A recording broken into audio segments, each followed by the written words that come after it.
Welcome back. So in this video I'm going to show you that how you can make the cuts into video and some other options as well. So as you can see in the last class we have discussed that how you can import a video into VN and how you can drag the video into timeline.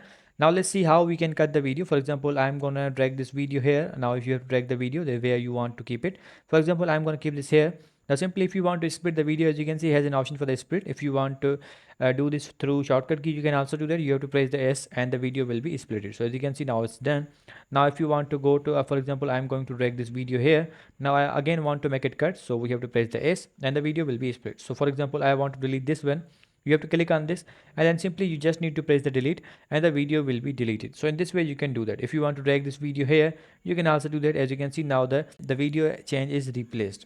So as you can see the video places has been replaced. This was in the last, I have kept it into first. If you want to drag this here, you can also do that. As you can see now it is in the last. So in this way you can cut the video as well. If you cut through this icon, you can also do that. Or if you cut the video through pressing a shortcut key S, you can also do that. So this was how you can split a video into VN editor. I hope you guys understand this video, that how you can do this. So see you guys in the next video.